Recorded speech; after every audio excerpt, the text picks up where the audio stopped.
एक बार फिर से रिकैप कर लेते हैं, कोई दिक्कत? अच्छा, अगर मान लो कहीं पर लिखा हुआ है 5 to the power 3, 5 to the power 3, इसका क्या मतलब हो जाता है 5 टू द पावर 3 का? सबसे पहली बात कि सर हम 5 को 3 बार खुद से गुना करके लिख सकते हैं उसको। यानी कि पहले भी आपको बताया गया था कि गणित का काम है चीज़ों को आसान करना, और चीज़ों को आसान करने के ही क्रम में ये हुआ है कि आप कहीं पर 3 चीज़ों को अलग अलग गुना करके लिखते थे 3 संख्या को, वैसा नहीं करना है आपको, सीधे क्या करना है, डायरेक्ट 5 के पावर 3 आप लिख सकते हैं। मतलब इतना लंबा लिखने के बजाय आप ऐसा भी लिख दीजिए तो कोई दिक्कत नहीं है। इसके ऊपर ठीक ठाक बात हुआ है कि ऊपर में 3 क्यों लिखते हैं, नीचे क्यों नहीं लिखते हैं, ठीक है ना, ये सारा पिछले क्लास में हो चुका है। फिर उसके बाद बोले थे कि इसको क्या क्या कह सकते हैं, इसको कहा क्या क्या जाता है। सबसे पहले देखो इसको क्या कहा जाता है आम बोलचाल के भाषा में, 3 to the power 5, oh sorry उल्टा बोल रहा है, 5 टू दी पावर 3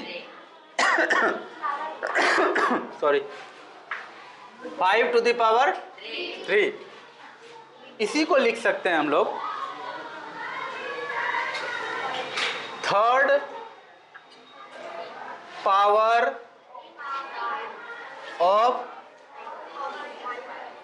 5 लिख सकते हैं कि नहीं? इसी को लिख सकते हैं क्यूब ऑफ 5। आइए, क्यूब ऑफ 5 हो गया। इसके बाद देखो एक और नाम है इसका, जल्दी बोलो, एक और नाम है 5 क्यूब,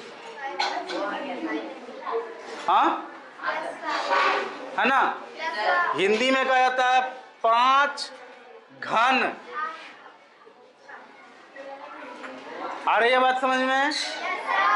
हिंदी में कहा और जाता है 5 के घात, या कहीं कहीं पावर भी बोलता है लोग सब, 5 के घात 3 या 5 के पावर 3। और हिंदी में जो सबसे सही माना जाएगा, जो सबसे वैलिड होगा, जो बात कहना, जो बात लिखना, अगर इसको शब्दों में कभी लिखना पड़ गया तो क्या लिखेंगे, वो होगा 5 का तीसरा घात, 5 का तीसरा घात, है ना। इतना सारा नाम है इसका, आप कोई भी नाम कहेंगे सब चलेगा, है ना। जानकारी आपको इतना इसलिए रखना है, भविष्य में कभी कहीं पढ़ने गए, कोई टीचर अगर बोल रहा है थर्ड पावर ऑफ 5, आप याद किए हुए हैं 5 क्यूब, आपको समझने में दिक्कत हो रहा है, जब तक ये समझेंगे तब तक में वो दूसरा कॉन्सेप्ट में आगे बढ़ सकते हैं। तो भविष्य में दिक्कत ना हो, इसलिए एक नज़र तो सब पर पड़ा हुआ होना चाहिए, भले ही आप बोले किसी एक को, ठीक है ना। पढ़ाई का मतलब है कि हम लोग हमेशा के लिए तैयार हो जाएं, उस टॉपिक से रिलेटेड कुछ भी कभी लाइफ में आए तो ना छूटे, इतना प्रयास करना है। अब देखो ये जो 5 के पावर 3 है, ये 5 के पावर 3 है, इसमें 3 को क्या कहा जाता है, एक्सपोनेंट। 3 को क्या कहा जाता है, एक्सपोनेंट, घातांक। देखो घातांक 2 शब्दों से मिलकर बना है, घात जोड़ अंक, घातांक, वो अंक जिसके कारण घात पड़ा है। हालांकि जरूरी नहीं है कि यहाँ सिर्फ अंक ही होगा, यहाँ संख्या भी होता है, लेकिन यहाँ जो कुछ भी होता है उसको घातांक कहा जाता है, कोई दिक्कत। ये जो 5 है, 5 को क्या कहा जाता है, आधार, है ना। 5 को क्या कहा जाता है, आधार। और ये 5 के पावर 3 टोटल को क्या कहा जाएगा, तो टोटल को ये सारा चीज कहा जाएगा, जिसमें कि देखो असल में 5 का तीसरा घात, 5 के घात 3, मतलब अगर पूछेगी बताओ घात और घातांक में क्या अंतर है, तो उसको बता देना कि देखिए जो पावर चढ़ाया जाता है, जो संख्या पावर में ऊपर लिखा हुआ होता है वो होता है घातांक, ठीक है। और जो संख्या टोटल कैलकुलेट होके आएगा, जैसे यहाँ 5 गुना 5 के पावर 3 है तो 5 गुना 5 गुना 5 है, तो 5 पचे 25 गुना 5 हो जाएगा 125। आंसर जो आया 125 वो है घात। किसका घात? 5 का तीसरा घात, ठीक है ना। तो ये जो समूचा कैलकुलेट होके आएगा ये कहलाता है घात, और ये जो होता है अपने पास जो चढ़ा हुआ होता है पावर उसको कहते हैं घातांक, और जो नीचे होता है उसको कहते हैं आधार। कितना मुश्किल है इसको समझना? मुश्किल है? ठीक है। कोई भी संख्या हो, 4 हो, 5 हो, 10 हो, कोई रैंडम संख्या 122 हो, ठीक है, 7363 हो, अगर कोई भी संख्या हो उसके ऊपर अगर पावर 1 हो तो क्या होगा? पावर अगर 1 हो तो क्या होगा? वो संख्या खुद ब खुद उतर जाएगा। किसी भी संख्या पे पावर 1 डालो वापस वही संख्या प्राप्त होता है।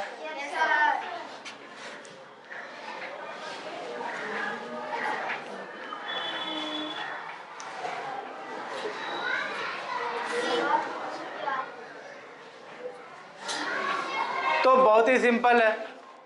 किसी को कंफ्यूजन हो सकता है ना कि सर 2 लिखा हुआ था तो 2 बार गुना किए थे, 1 लिखा हुआ है तो कहाँ गुना करेंगे, बिना गुना किए कैसे पावर का कंसेप्ट हो रहा है? तो देखो यही है पावर में, घात और घातांक चैप्टर में यही सब सीखने की बात है कि अगर पावर 1 हो तो उसका वैल्यू वही खुद हो जाता है, ठीक ना। इसलिए कहा जाता है कि x to the power 1 equals x,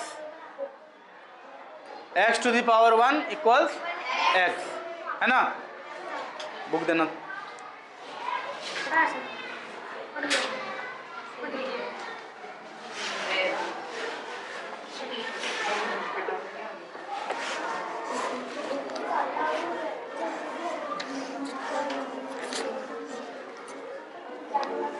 ठीक है। अब जो ये बिहार बोर्ड का जो आपका बुक है गणित का क्लास 7 का, उसका 8.1 हम लोग अभी उसका प्रॉब्लम्स को देखेंगे, उसी से कुछ एग्जांपल्स आपको कर देंगे, बाकी का काम करना आपका काम है। ओके।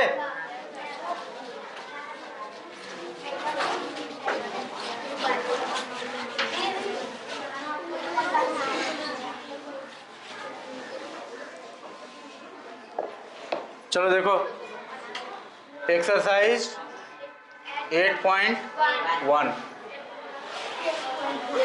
पहला क्वेश्चन में 5 क्वेश्चन है। कितना क्वेश्चन है? 5 क्वेश्चन। इसमें मैं 1 बनाऊंगा, तो मैं क्वेश्चन नंबर 1 का 5 बना देता हूँ, 1 का 5, बाकी का काम आप अपने से करना। 1 का 5 में क्या दिख रहा है?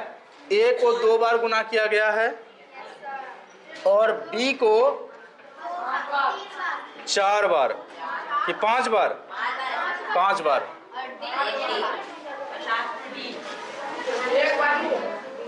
और लास्ट में D 1 बार है। ये तो तुमको दिया हुआ है, लेकिन इसके साथ करना क्या है? तो ध्यान से आप क्वेश्चन को पढ़ेंगे। कभी भी चाहे कितना भी, एक बात जान लो, पढ़ाई जब तक कर रहे हो अपने लाइफ में हमेशा इस बात का ध्यान रखना, क्वेश्चन को बहुत ध्यान से पढ़ना चाहिए। कभी कभी स्टूडेंट को सारी जानकारी होने के बावजूद एग्जाम में गलती करके आता है, जस्ट बिकॉज कि उसने क्वेश्चन ठीक से नहीं पढ़ा था। अगर आप क्वेश्चन प्रॉपरली पढ़ते हैं, अच्छे से पढ़ते हैं, तो फिर गलती होने का चांस बहुत कम रह जाता है, ठीक है। तो क्वेश्चन क्या कहता है कि निम्नलिखित को घातांकीय रूप में व्यक्त कीजिए, घातांकीय रूप में व्यक्त कीजिए। यानी कि ऐसे गुना है, इसको गुना के फॉर्म में नहीं छोड़ना है आपको, गुना के फॉर्म में तो वो दिया है आपको, आपको इसको घातांक के रूप में लिख देना है। तो फिर कैसे लिखेंगे? सिंपल सा बात है, थोड़ा सा चाहें तो आप अंडरलाइन कर सकते हैं कि ये दोनों सेम चीज़ है और यहाँ से लेके यहाँ तक सेम चीज़ है और ये अलग है बेचारा, है ना। तो घातांकीय रूप में कुछ इस तरह से लिखा जाएगा, a इंटू ए स्क्वायर, ठीक है, into b into B into B into B into 5 बार हुआ है तो b to the power 5 into d to the power 1। देखो वो कह दिया है अगर घातांकीय रूप में लिखने के लिए तो आपको घातांकीय रूप अपने से सोचना भी पड़ेगा। अगर कहीं पर सिर्फ d लिखा हुआ है लेकिन क्वेश्चन कह रहा है घातांकीय रूप में बताओ, तो मैंने तुमको बता दिया है कि अगर x के पावर 1 डालेंगे तो फिर से हमको x ही मिलेगा, है ना। यानी कि x को हम x के पावर 1 करके लिख सकते हैं। तो इसका मतलब एक और क्या निकला कि किसी भी संख्या का घातांकीय रूप क्या है, उस संख्या पे पावर 1। कभी पूछ देगा 25 का घातांकीय रूप लिखो, तो 25 के पावर 1 नहीं होगा। तो देखो इन सब चीज़ों को खूब अच्छे से समझो। जब तक ये सब चीज़ों, देखो होता क्या है हम लोग का इंडियन एजुकेशन सिस्टम में क्या है कि थोड़ा सीरियस कर दिया जाता है चीज़ों को और हार्ड कर दिया जाता है, जबकि ये सब चीज़ बहुत ही फनी है, बहुत मज़ेदार सब चीज़ है ना। जस्ट लाइक ए गेम आप इसको खेल सकते हो और इसको अगर अभी से खेलते चले जाओगे तो फिर नेक्स्ट क्लासेस में सब कुछ ईजी लगने लगेगा। इवन 12th में भी जब आप लॉग पढ़ेंगे ना तो वहाँ पर ये एक्सपोनेंट का कंसेप्ट आप पहले से जानेंगे, इसलिए लॉग आपको फुटबॉल की तरह नज़र आएगा। और जो स्टूडेंट यहाँ कमज़ोर रह जाता है वो आगे चल के 9th में, 10th में, 11th में, 12th में वो इसी में स्ट्रगल करता रह जाता है। तो इसके ऊपर इसका यूज करके जो नया चीज़ बनता आता है टॉपिक कोई, तो उसमें तो और सिर पटक लेता है ना। तो प्रॉब्लम यहीं रह जाता है। इसलिए यहाँ ठीक से समझो, पढ़ाते हैं तो क्लास में बात मत करो, तो लाइफ में मैथ में बहुत अच्छे रहोगे, ठीक है। सो आगे बढ़ते हैं। इसको अब ऐसे लिख लेंगे, A square B to the power 5 D to the power 1। हो गया आंसर, यही अपना आंसर है, ठीक है। अब जैसे इसी क्वेश्चन में तुमको ऐसे भी शायद दिया हुआ है कि 5 इंटू 5 इंटू 5 इंटू 5 इंटू 5 कितना बार हुआ, 1 2 3 4 4 बार हुआ। अब इसको अगर घातांकीय रूप में कहेगा तो आपको सिर्फ यहाँ पर 5 टू द पावर 4 लिख देना है। इसके आगे नहीं लिखना है कि ये कितना हुआ, यहाँ नहीं जाना, यहाँ तो जाना ही नहीं है, 625 लिखना ही नहीं है। आपसे क्या मांगा गया है, घातांकीय रूप, आपने ये दे दिया, बात खत्म। जितना क्वेश्चन में मांगा जाए उतना ही दीजिए, ठीक ना। अब मान लो कि कोई क्वेश्चन ठीक से पढ़ेगा नहीं, इसको सीधे गुना करके बढ़िया से बोलेगा कि हाँ सर इसका मान हो गया 625, तो क्या ये आंसर सही माना जाएगा? वो सब कुछ जानते हुए अपना गलती करा के आएगा एग्जाम से, है ना। तो क्वेश्चन को अच्छे से पढ़िए। क्वेश्चन में अगर घातांकीय रूप बोला है तो आप घातांकीय रूप ही दीजिए, आप कैलकुलेशन पर मत जाइए। जब कैलकुलेशन मांगेगा तब कैलकुलेशन करके देना। शायद 2 नंबर में कैलकुलेशन ही है, तो हम लोग अब 2 नंबर पे चलें अपना। 1 नंबर का 3 क्वेश्चन रह गया ना, 4 नहीं, वो 5 इंटू 5 करके बता ही दिए, तो 2 हो गया ना मेरा। तो 3 क्वेश्चन रह गया, वो 3 अपने से बना लेना और कल चेक करवा लेना, होमवर्क रहेगा ये सब। जो छूट रहा है सब होमवर्क, जो बना लिए हैं उसको कॉन्ग्रेचुलेशंस, फिर से बना लेना। मैथ ऐसा चीज़ है जितना बनाओगे उतना मजबूत होगा। और बिहारी लोगों का मैथ बहुत अच्छा माना जाता है पूरे इंडिया में, पूरे वर्ल्ड में, क्योंकि हम लोग रिपीट बहुत करते हैं किसी भी चीज़ को, इसलिए। सो चौक हैज़ फिनिश्ड, चौक लेकर आइए। कोई है यहाँ नीचे क्या? नहीं है तो लाओ ऑफिस से कोई, या फिर ऑफिस के सामने कोई है तो कह दो, यहाँ दे जाएगा। 2 नंबर क्वेश्चन देख लो एक बार, क्या है 2 नंबर में? मान ज्ञात कीजिए। अब आ गया वही चीज, है ना, कि मान ज्ञात कीजिए। तो जैसे कि अभी देखो इसमें जितना भी है, जितना का भी मान निकालना है, सबका मैंने क्लास में पूछ चुका है पहले ही, नहीं? 3 के पावर 3 आपसे पूछा, 4 के पावर 4 आपसे पूछा, 5 के पावर 4 पूछा, 9 के पावर 3 भी पूछा। अब है कि 2 नंबर का 2 नंबर बनाते हैं, जो कि आप लोगों ने बना लिया है मुझे पता है, लेकिन देखो क्लास में हर बच्चा नहीं बनाया है, तो क्लास का जो सबसे लास्ट भी खड़ा कोई बच्चा है उसको भी सीखने का सारा पॉसिबिलिटी इस बोर्ड से हो जाना चाहिए, है ना। जितना संभावना बन सकता है वो बन जाना चाहिए। अगर वो फिर भी नहीं समझ पा रहा है तो वो उसकी गलती, अब क्या कहेंगे, उसकी गलती जो भी हो, उसको अलग से टाइम दे करके समझाना पड़ेगा। लेकिन हमें तो बोर्ड पर हर क्वेश्चन से होकर गुजरना चाहिए, इसलिए गुजर रहे हैं। मुझे पता है आप लोगों में से बहुतों ने बना के लाया है घर से। 6 टू द पावर 4 का मान कैसे निकालेंगे, तो 6 इंटू 6 इंटू 6 इंटू 6 क्या हो जाएगा तब 1296 निकाले हो कैलकुलेट करके, क्योंकि 6 के 36 होता है, 36 गुना 6 कितना आ जाता है, जल्दी बोलो। हाँ 216 आया था सच में, चलो हम तो अंदाजा लगाए थे। और 216 गुना 6 तब आया था आपका 1296।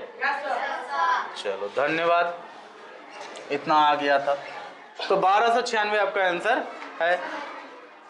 समझ में आ रही है बात। गुना करते जाना है, जब तक कि अपने पास आंसर नहीं आता है गुना करते जाना है। अब आगे बढ़े, 3 नंबर पे जाएं। चलिए ठीक है।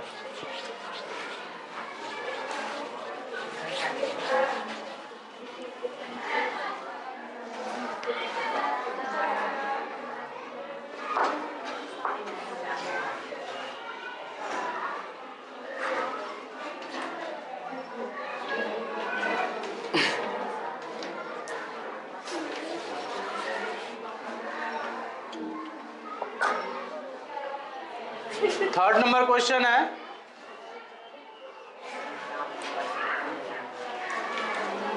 चलो इसका हम उठाते हैं थर्ड का 4। थर्ड का 4 में एक नंबर दिया हुआ है, कितना है जल्दी बोलो, 3125, 3125।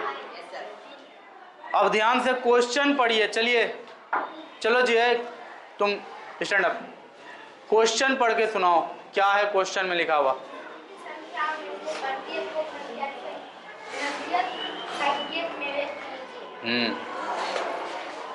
निम्नलिखित संख्याओं में से प्रत्येक को घातांकीय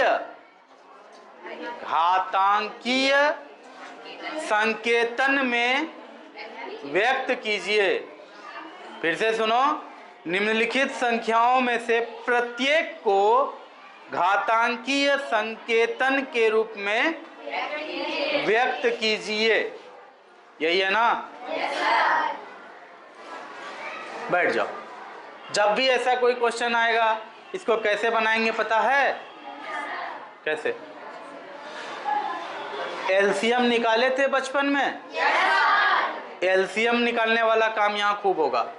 सबसे पहले तो इसको ऐसे लिख लेंगे 3 1 2 5, इसके बाद इस तरह से ऐसे कर लेंगे, ठीक है ना।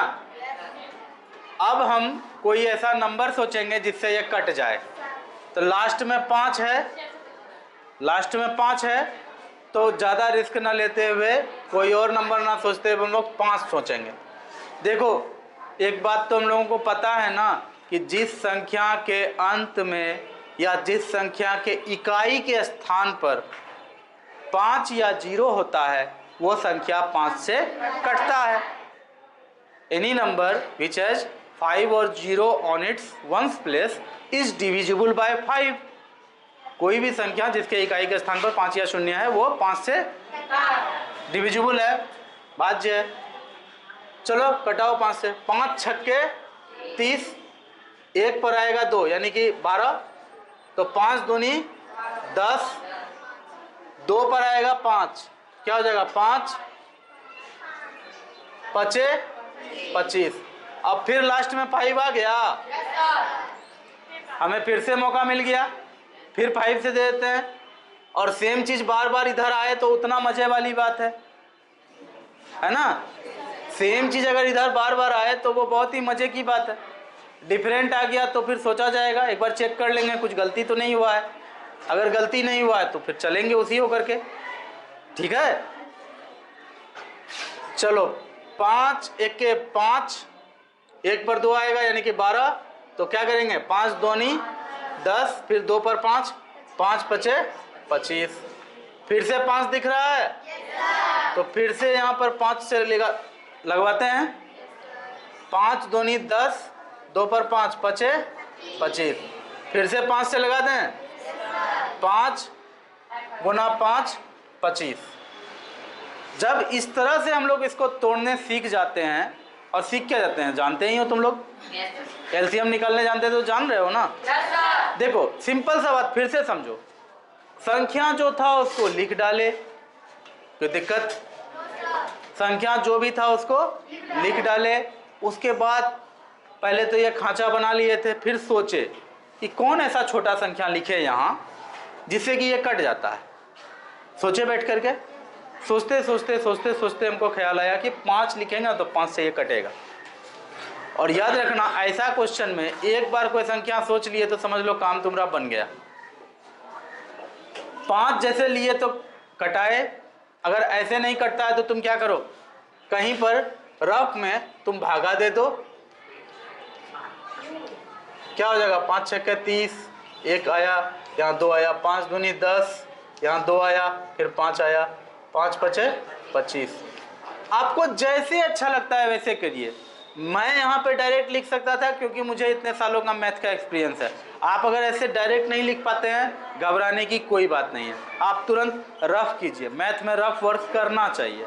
आप तुरंत रफ में यहाँ पर भागा दीजिए, जो संख्या यहाँ है उससे इस संख्या में भागा दीजिए। देखिए यहाँ कितना आता है, यहाँ 625 आया, लिख दीजिए यहाँ 625। डायरेक्ट नहीं होता है, रफ करके काम कीजिए, लेकिन काम कीजिए, छोड़ना नहीं है बीच में काम को, है ना। जब 625 यहाँ आ गया, फिर सोचेंगे कि ऐसा कौन सा संख्या से भाग लगाए कि ये कट जाए। सोचते सोचते फिर 5 मिला, है ना। फिर 5 यहाँ लिखे और रफ में 625 को फिर 5 से भागा दे दिए, क्या हो जाएगा 5 1 के 5, 1 पर 2 आया, 5 दूनी 10, 2 आया, फिर 5 पचे 25, कट गया यहाँ पर 25 आकर के। यहाँ अपने पास कितना आया 125, ये जो 125 आया यहाँ पर, इसको फिर ला करके हमने यहाँ लिख दिया। फिर सोचे इसको किससे लगाएंगे, 5 से लगा। 5 से लगाने पे फिर रफ में क्या करेंगे, फिर से रफ में 125 में क्या करेंगे 5 से भागा देंगे, 5 दूनी 10, 2 पर 5, क्या हो जाएगा तब 5 से फिर से देंगे 25 हो गया। अब यहाँ पे 5 लिखेंगे। अब देखो अब भागा देने की जरूरत नहीं है, खुद सब कोई लिख सकता है। 5 को 5 से गुना करने पे 25 आता है ना। 25 में 5 से भागा देंगे तो भागफल तो 5 ही आएगा ना, तो डायरेक्ट 5 यहाँ लिख देंगे। कोई दिक्कत है यहाँ तक? नहीं ना है किसी को भी? कोई भी संख्या देंगे तोड़ लोगे? हर एक स्टूडेंट समझ गया है? लास्ट बेंच से आवाज नहीं आता है ठीक से।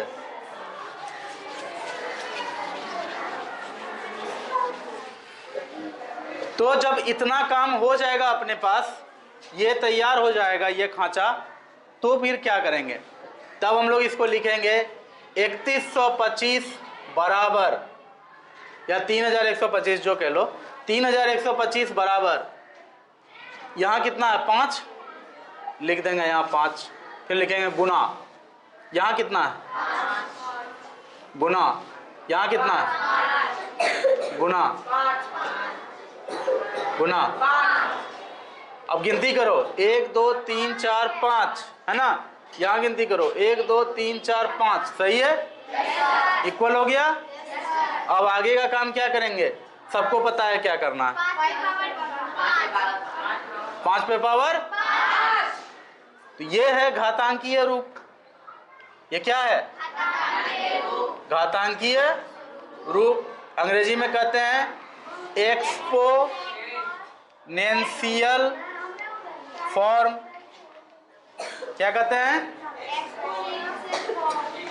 क्या कहते हैं इसको? 5 के पावर 5 जो आया, घातांकीय रूप। इंग्लिश में क्या कहते हैं? Exponential form. ठीक है ना? कोई दिक्कत ना किसी को? अगला क्वेश्चन पे चलते हैं।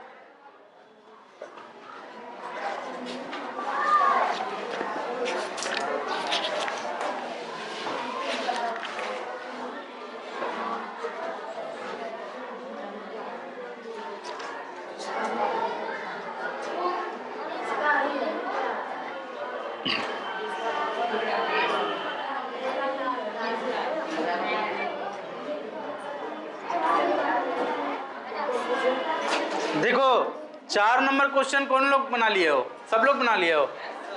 सब लोग से बन भी गया? चलो बहुत अच्छी बात है।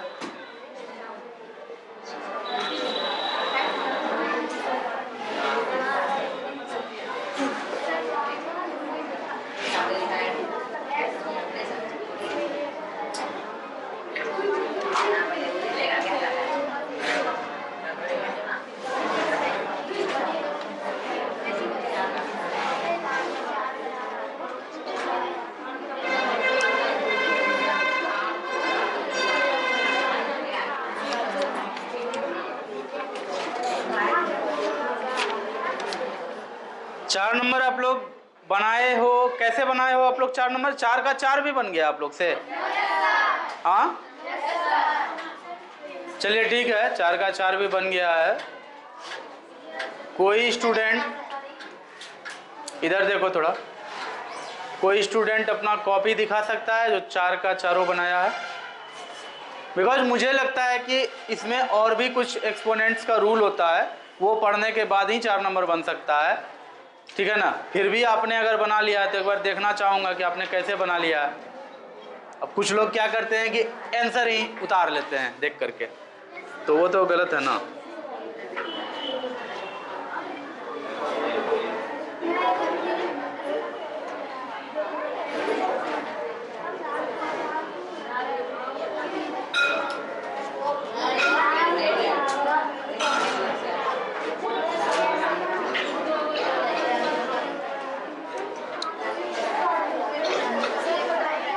देखो ऐसे इतना लंबा बनाने का क्या तुक बन जाता है? मान लो क्वेश्चन था तुम्हारे पास 100 के पावर 2 बड़ा है या 2 के पावर 100 बड़ा है। ठीक है ना? ऐसा नहीं होता है जिसका पावर बड़ा है वो बड़ा है। ठीक है ना? जिसके ऊपर पावर ज़्यादा बड़ा है वो बड़ा हो जाएगा, ये जरूरी थोड़ी है। अब देखो तुम, जैसे एग्जांपल हम तुमको देते हैं कि 8 के पावर 1, ठीक है ना? 8 के पावर 1 और 2 के पावर 2 कौन बड़ा है? तो फिर पावर तो उसका छोटा है। तुमने कहा था ना कि जिसका पावर बड़ा होता है वो बड़ा होता है, तो यहाँ तो 2 के पावर बड़ा हुआ ना 2। देखो तुम्हारा लॉजिक ये था बच्चा कि जिसका पावर, सुनो ध्यान से, कि सर जिसका पावर बड़ा होगा ना उसी को बड़ा कह देंगे।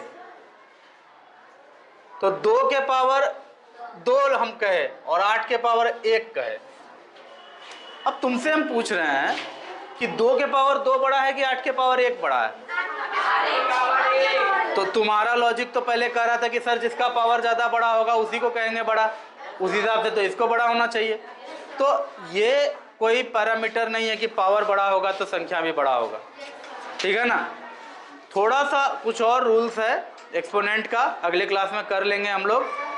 उसके बाद हम लोग 4 नंबर को कर लेंगे। इसके अलावा 5 नंबर क्वेश्चन जो है वो 3 नंबर क्वेश्चन के जैसा है, बना लेना। 6 नंबर क्वेश्चन को भी आप लोग चाहेंगे तो बना लेंगे, नहीं तो नेक्स्ट क्लास में करूँगा मैं।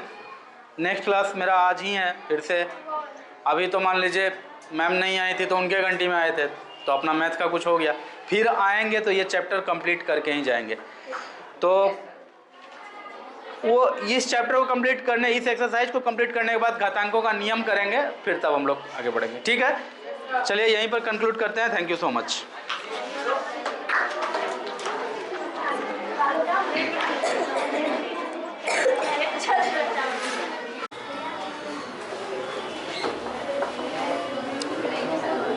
देखो क्वेश्चन नंबर 4 को तो हम लोग छोड़ देंगे, ठीक है ना। उसको करेंगे कब, जब हम लोग कुछ थ्योरी और कुछ और जानकारी इस चैप्टर में जुटा लेंगे। कुछ और सब चीज़ें हैं जानने के लिए, वो जान लेने के बाद हम लोग क्वेश्चन नंबर 4 पर आएंगे। अभी क्वेश्चन नंबर 5 को हम लोग करेंगे। क्वेश्चन नंबर 5 कहता है आपका, ध्यान से सुनना, निम्नलिखित में से प्रत्येक को उनके अभाज्य गुणनखंडों की घातों के गुणनफल के रूप में ज्ञात कीजिए। अच्छा, अभाज्य गुणनखंड पता है तुम लोगों को? अभाज्य गुणनखंड, चलो पूछ लेते हैं तुमसे इसी बात पर।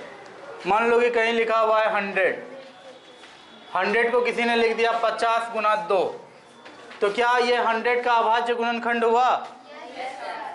कितने लोग बोलते हैं यस? हाथ उठाओ। कितने लोग बोलते हैं नो? हाथ उठाओ। अब यस नो किसी में नहीं है, एकदम कंफर्म होके बोलो ना। देखो स्कूल ही तो है, क्लास ही तो है, हम तुम्हारे बड़े भाई ही तो हैं, क्या हो जाएगा? गलत हो जाएगा तो कुछ नहीं होगा। एकदम खुल के बोलिए यस। कौन कौन बोल रहे हो कि सही है, और कौन कौन बोल रहे हो कि गलत है? किस आधार पे बोलो बाबू? फैक्टर है तो 50 भी तो फैक्टर है 100 का।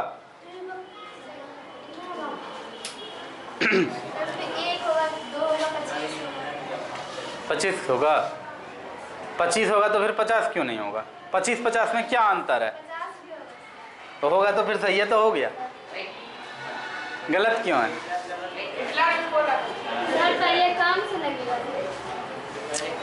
अब कम से लगेगा अलग बात है, लेकिन अब नहीं, हम वैसे नहीं लिखे हैं, ऐसे लिखे हैं। क्या ये गलत हो जाएगा ये पूछ रहे हैं?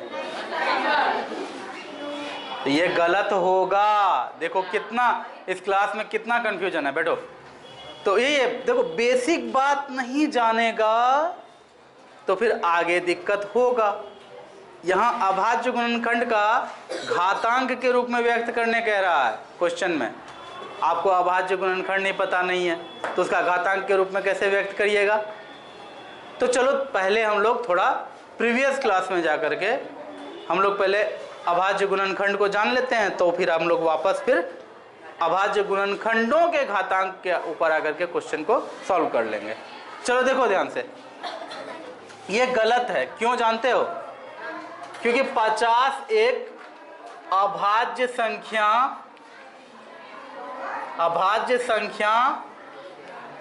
है क्या? नहीं है। और तुम्हारा टॉपिक क्या है? अभाज्य गुणनखंड। अभाज्य गुणनखंड टॉपिक है अभाज्य गुणनखंड। इसका जो भी गुणनखंड तुमने किया है वो अभाज्य है ही नहीं, वो तो भाज्य है। 25 से भाज्य है, 10 से भाज्य है, 2 से भाज्य है, 5 से भाज्य है। तो कहाँ से ये अभाज्य हो गया? दिख रहा है ये अभाज्य किसी भी तरह से, तो फिर ये अभाज्य गुणनखंड नहीं हुआ इसका। आई बात समझ में? इतना ही सिंपल है ये। तो फिर बोला जाएगा तब 100 का अभाज्य गुणनखंड क्या होगा सर? तो 100 का अभाज्य गुणनखंड कोई खास बात नहीं है, जो पहले किए थे हम लोग वही कर लेंगे। 100 को ऐसे करके तोड़ेंगे, सबसे पहले 2 से टूटेगा, ऐसे 0 है तो 5 से भी टूटेगा। अब 5 भी अपने आप में अभाज्य संख्या है, अभाज्य संख्या जिसमें किसी से भाग ना लगे। तुम क्या लिख रहे हो बाबू? हम यहाँ क्या क्या बोल रहे हैं, तुम क्या क्या लिख रहे हो? ये सब अच्छी बात थोड़े है। मैथ के क्लास में मैथ का काम कीजिए, दूसरे क्लास का होमवर्क कर रहे हो, गलत बात है ये। आते हैं आप ही के लिए ना आते हैं। चलिए देखिए, जीरो है लास्ट में, तो यहाँ क्या करोगे, 5 डालोगे। 5 या 2 भी डाल सकते थे, 5 भी डाल सकते थे, लेकिन हमने क्या कहा है, लास्ट में जीरो दिखे तो 5 डालो, लेकिन 2 भी डालोगे तो कोई दिक्कत नहीं है। 2 पंचे 10 होता है, लास्ट में जीरो रहने पर वो 2 से भी कटता है, तो 2 ही डाले, चलो ठीक है, जैसा कहो। 2 पंचे 10, जीरो उतर जाएगा। अच्छा, हम ऐसे करते हैं तो किसी को दिक्कत भी होता है कि ना, सबको भाग देना ही पड़ेगा ऐसे करके, तभी समझ में आएगा। ऐसे समझ में आ जाता है, चलो आ जाता है तो अच्छी बात। अब फिर से सोचेंगे 50 को किससे खिलाएं, फिर 2 से खाएगा, तो 2 दूनी 4, 2 पंचे 10, 25। फिर 25 को 2 से खिलाते, अच्छा 2 से नहीं खाएगा, किससे खाएगा ये भाग, 5 से, तो 5 25 हो गया। और कटेगा, नहीं कटेगा। चलिए, नहीं कटेगा तो यहीं पे कहानी खत्म हो गया। तो फिर इसका 100 का अभाज्य गुणनखंड क्या कहलाए, क्या हो जाएगा तब, तो 100 का अभाज्य गुणनखंड होगा 2 गुना 2 और गुना 5 गुना 5, 2 गुना 2 गुना 5 गुना 5। जैसे ही ये 2 गुना 2 और 5 गुना 5 तुम देखते हो, तुम्हारे मन में तुरंत घातांक वाला भी बात आता है, नहीं आता है, तुरंत आता है घातांक वाली बात। और वो क्या आता है कि 2 का स्क्वायर गुना 5 का स्क्वायर, यही होता है 100 के बराबर। तो ये पूरा चीज है अपना, ठीक है ना। अब जब तुम ये समझ लिए हो तो शायद इस क्वेश्चन में दिया हुआ जितनी भी संख्या है उसका भी तुम निकाल लोगे। तो 5 संख्या है, 4 तुम्हारे लिए छोड़ते हैं, 5वां जो है 3600 वो बोर्ड पर कर लेते हैं, कोई दिक्कत।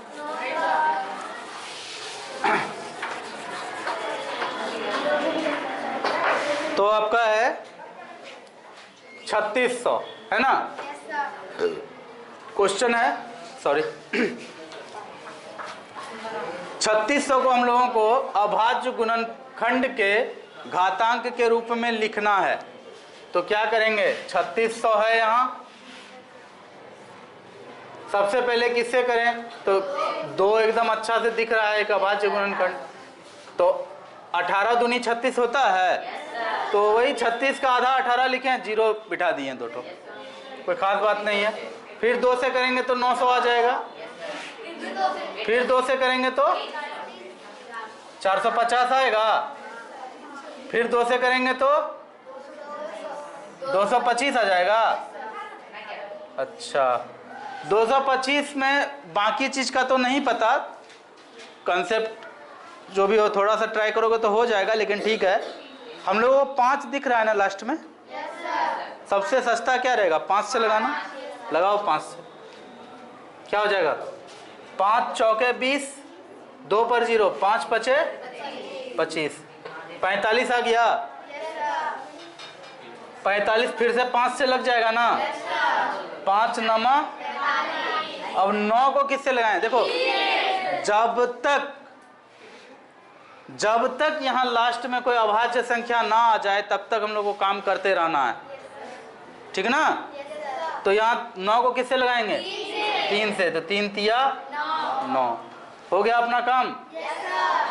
चलो गिनती करो, 2 कितनी बार आया, 1 2 3 4, 4 बार आया।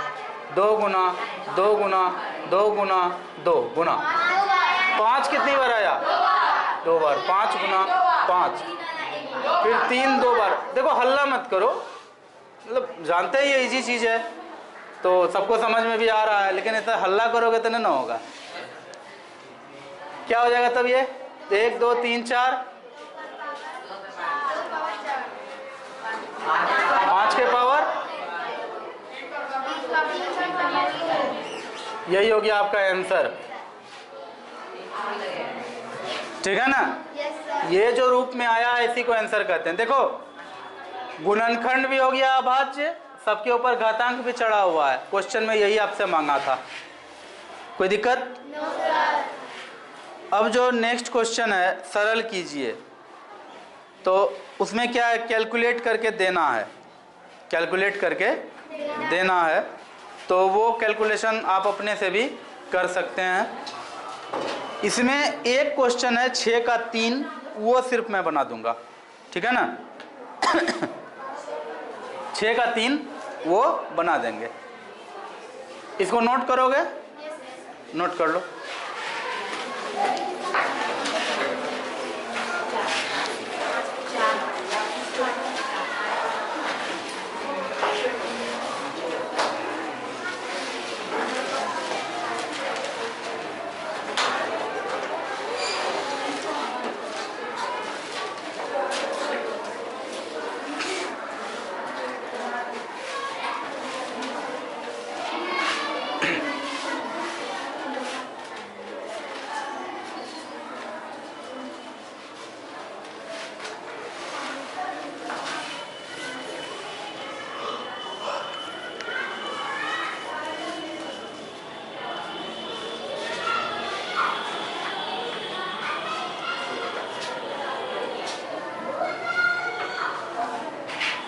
ये कैलकुलेशन छोड़ दो नोट करना, ये अपने से घर में करना, उसको नोट कर लो।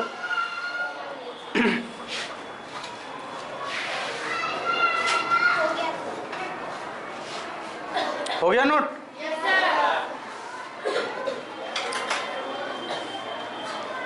सबने लिख लिया? चलो बड़ा फास्ट हो भाई। तो आगे बढ़े।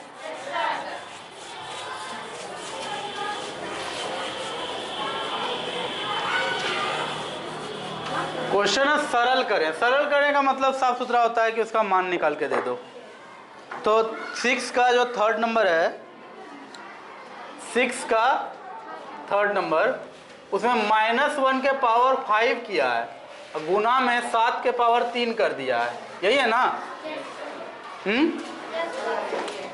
यही है।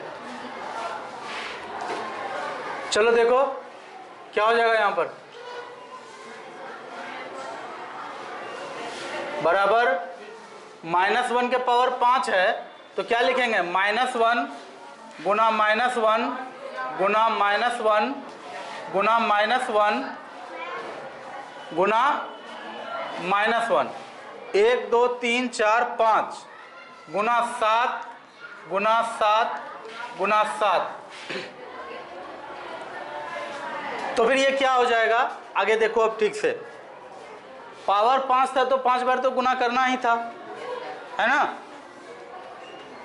तो 5 बार गुना किए, लेकिन हम लोग फर्स्ट या सेकंड चैप्टर में ऐसा पढ़े हैं कि -1 गुना -1 बराबर होता है +1। पढ़े हैं ये चीज? जानते हो सब कोई? कि -1 गुना -1 क्या होता है? +1।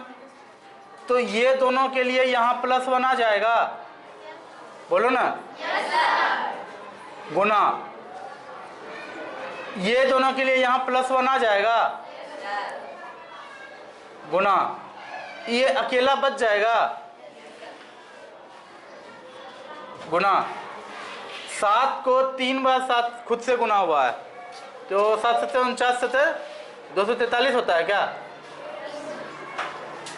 नहीं 243 नहीं होता, 343 होता है। सही बोल रहे हैं हम? चलो सही बोल रहे हैं, मान लो। तो फाइनली कितना आएगा? -1 गुना 343, यानी कि -343। ये ऐसे बन गया, लेकिन तुम चाहो तो इसको ऐसे नहीं बनाओगे तो भी चलेगा। कैसे करना है सुनो अब ध्यान से। हेलो, बहुत ध्यान से देखना है तुमको। एक बहुत ही इंपॉर्टेंट फॉर्मूला के तरह का चीज़ आपको मिलने वाला है, याद रखना हमेशा। ये -1 जो होता है ना, -1 है ना, इसके ऊपर अगर कोई सम संख्या है, इसके ऊपर अगर कोई सम संख्या है तो आंसर आएगा +1। और -1 है, इसके ऊपर कोई विषम संख्या है, इसके ऊपर कोई विषम संख्या है, तो आंसर आएगा -1। आंसर कितना आएगा? -1।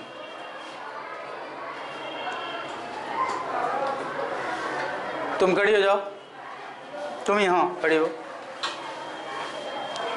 बताओ 5 यानी 5 सम संख्या है या विषम संख्या है?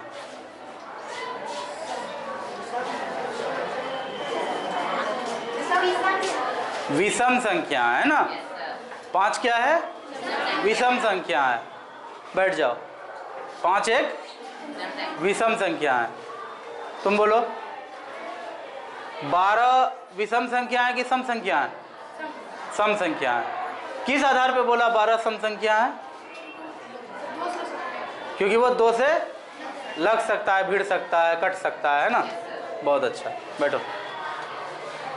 तो जो 2 से लग सकता है, खा सकता है, जो भी कह लो, मतलब जिसमें 2 से भाग लग जाए अच्छे से, उसको कहते हैं सम संख्या। और जिसमें भाग ना लग सके 2 से, उसको कहते हैं विषम संख्या। तो 5 एक विषम संख्या है। और विषम संख्या के लिए कितना आता है मान? तो देखो फाइनली -1 आया था कि नहीं आया था? आया था ना, -1 आया ना। तो यही बात है, क्योंकि देखो सम संख्या होगा तो -1 2 बार करके गुना होकर के +1 आ जाएगा हर बार, है ना। लेकिन अगर यहाँ पावर में विषम संख्या रहा तो एगो -1 बच जाएगा, जिसके कारण सब माइनस हो जाएगा। आई बात समझ में? इसलिए यह फॉर्मूला एक तरह से दिमाग में बिठा लो कि क्या था फॉर्मूला, ऐसे क्या कर दिया फॉर्मूला, ये है ऐसे। इसको दिमाग में बिठा लो कि -1 पे पावर 2 4 6 8 0 कुछ भी होगा तो फिर कितना आएगा आंसर? +1। -1 पे पावर 1 3 5 7 9 11 13 कुछ भी होगा, क्या आएगा आंसर? -1, है ना। तो जब हम लोग को ये पता चल जाता है तो इसको बनाने का सीधा तरीका होता है तब, यहाँ जैसे देखिए -1 पे पावर 5, इसको लिखेंगे -1 गुना 7 गुना 7 गुना 7 बराबर ये हो जाएगा 343 गुना -1 -343, एक लाइन में बन जाएगा, ठीक है ना। लेकिन फर्स्ट टाइम बना रहे थे इसलिए हम लोग को प्रोसेस में जाना पड़ा, ये करके दिखाना पड़ा। लेकिन अगर आप इसको याद रखते हैं तो इतना करने की ज़रूरत नहीं है। लेकिन हाँ एक बात और है, जब आप ऐसा करेंगे तो यहाँ ब्रैकेट में आपको लिखना पड़ेगा कि -1 के पावर विषम संख्या बराबर -1 होता है। खैर ये तरीका है इसको बनाने का, ठीक है ना। आंसर इस तरह से आपका आ गया। 7 नंबर क्वेश्चन देख लीजिए, सरल कीजिए। उसमें माइनस वाला नंबर ढेर सारा दे दिया है। 7 नंबर में माइनस वाला नंबर ढेर सारा दिया है, जिससे कि घबराना एकदम नहीं है, बहुत सिंपल बात है।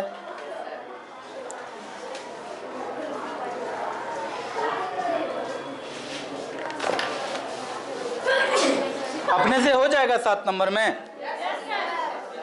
ट्राई कीजिएगा, क्योंकि 6 नंबर 7 नंबर कोई अंतर नहीं है। 8 नंबर, निम्न संख्याओं की तुलना कीजिए। तुलना वाली बात जहाँ आती है तो इसमें देखो अगला जो बताया ना, कुछ घातांक से रिलेटेड कुछ रूल्स है, कुछ नियम है, वो जानने के बाद ही हम लोग तुलना वाला काम करेंगे। अभी नहीं करेंगे, कर भी सकते हैं तो नहीं करेंगे। अच्छे से नियमों को जान जाएंगे तो ही प्रॉब्लम पर हाथ डालेंगे। इसके बाद है निम्नलिखित को घातांकीय रूप में लिखिए। 8/729। तो देखो जो क्वेश्चन 3 नंबर है तुम्हारे पास, 3 नंबर बना लिए हो क्या? तुम्हें 3 नंबर और 8 नंबर, 3 नंबर और 9 नंबर में कोई अंतर लग रहा है? कोई अंतर नहीं है। 3 नंबर और 9 नंबर में कोई अंतर नहीं है। सिर्फ आपको क्या करना है, बट्टे में जैसे जैसे है वैसे लिख देना है उसको। जैसे कि 8/729 है तो आप एक बार 8 को पहले तोड़ लीजिए, ठीक है ना। सॉरी, 8 को क्या लिखेंगे? 2 के पावर 3 बटे 729 को भी तोड़ लीजिए। 729 को क्या हो जाएगा? तो ये 3 दूना 6। एक बार तोड़िएगा इसको, ठीक ना। 3 दूना 6, 3 चौके 12, 3 तिया 9, है ना। फिर 3 से कटेगा, ये करिएगा काम, आपको यहाँ पे कुछ आएगा 3 के पावर समथिंग आएगा, जो कि आप लोग 3 नंबर में बनाए भी हैं। तो जो भी आएगा ना, तो वो बट्टे के ही रूप में आंसर रह जाएगा, तो कुछ खास है नहीं। इस तरह से आपका 9 नंबर भी यहाँ पर समाप्त हो जाएगा। इस तरह से हम लोग का एक्सरसाइज 8.1 खत्म होता है। अब जो बचा आपका घातांकों के नियम, रूल्स ऑफ एक्सपोनेंट्स, ये हम लोग नेक्स्ट क्लास में करेंगे। जब वो नियम हम लोग जान जाएंगे तो उसके बाद फिर हम लोगों को क्या पढ़ना पड़ेगा? ये जो बचा हुआ एक्सरसाइज का क्वेश्चन है 4 नंबर और 8 नंबर, वो नियम को जानने के बाद करेंगे, फिर 8.2 भी करेंगे, ठीक है। अभी के लिए क्लास यहीं तक है। Thank you so much.